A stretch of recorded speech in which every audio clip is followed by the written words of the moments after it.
আজিৰ দিনটো অসমৰ জাতীয় জীৱনৰ কাৰণে এটা কলা দিন।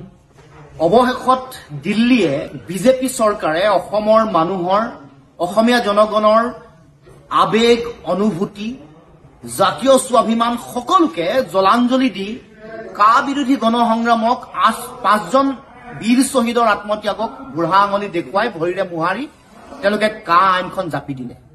এইটো অসমৰ প্ৰতি প্ৰচণ্ড অন্যায় আৰু এই অন্যায়ে অসমৰ ভাষা কৃষ্টি সংস্কৃতি মাটি ভেটি ৰাজনৈতিক ভৱিষ্যত ধ্বংসৰ মুখলৈ ঠেলি দিব।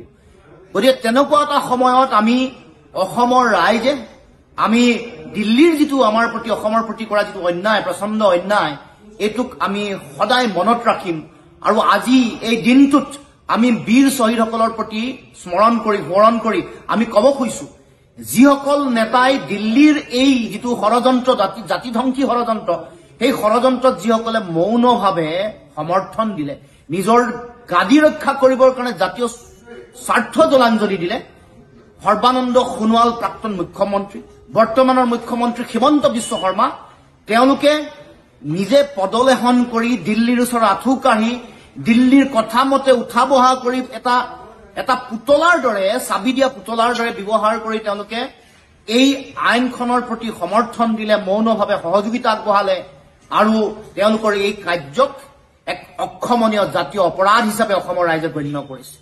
গতিকে তেওঁলোকৰ এই যি কাম-কাজ এই কাম-কাজক ইতিহাসত সকলোৱে মনত ৰাখিব আৰু সৰ্বানন্দ সোণোৱাল আৰু হিমন্ত বিশ্ব শৰ্মা জাতিটোৰ কাৰণে খলনায়ক জাতীয় গাদ্দাৰ হিচাপে কলা আখৰেৰে লিপিবদ্ধ হৈ থাকিব।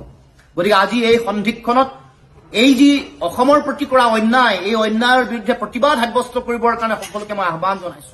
প্ৰধানমন্ত্ৰী নৰেন্দ্ৰ মোদী ডাঙৰীয়া অসমলৈ গৈ লাচিতৰ প্ৰতিমূৰ্তি উন্মোচন কৰি আহিল মহাবীৰ লাচিত বৰফুকনৰ প্ৰতিমূৰ্তি উন্মোচন কৰিলে তাৰ বিপৰীতে যি আদৰ্শ লাচিত বৰফুকনৰ আছিল তাক হত্যা কৰিলে প্ৰতিমূৰ্তি উন্মোচন কৰিলে কিন্তু বিদেশীৰ বুজে জাপি দি জাতিটো সংকটৰ মাজলৈ ঠেলি দিলে অৰ্থাৎ উন্মোচন কৰিবৰ কাৰণে তেওঁ অসমলৈ যোৱাৰ দিনাখন পকেটত কা আইনখন লৈ গৈছে। গতিকে তেনে সন্ধিক্ষণত জাতিক কৰা এই অন্যায়ৰ বিৰুদ্ধে সকলোৱে মাৰ বান্ধি থিয় হ'ব লাগে। অসমৰ প্ৰতিটো জাতীয় অনুষ্ঠান জাতীয় জনগোষ্ঠীয় দল সংগঠন বিভিন্ন ব্যক্তি বুদ্ধিজীৱী কৃষক শ্ৰমিক হালুৱা হজুৱা সাহিত্যিক সংস্কৃতিৰ লগত জড়িত হৈ থকা ব্যক্তি ব্যৱসায়ী সকলোৱে ঐক্যবদ্ধভাৱে গণসংগ্ৰামত চামিল হ'বৰ কাৰণে আহ্বান জনাইছো। আৰু আজি এই সন্ধিয়া এই কাখন জাপি দিয়াৰ এই বিশেষ ক্ষণটোত সমগ্ৰ অসমবাসী ৰাইজক আহ্বান জনাইছো যাতে ৰাইজে ডিজিটেলি ইয়াৰ প্ৰতিবাদ সাব্যস্ত কৰে। সকলোৱে নিজৰ ফেচবুক ছচিয়েল মিডিয়া ইনষ্টাগ্ৰাম হওক য'তেই হওক নিজৰ যি প্ৰফাইল পিকচাৰ আছে সেইখন যাতে সকলোৱে কলা কৰি দিয়ে কলা কৰি প্ৰতিবাদ সাব্যস্ত কৰে তাৰ কাৰণে সকলোকে আহ্বান জনাইছো।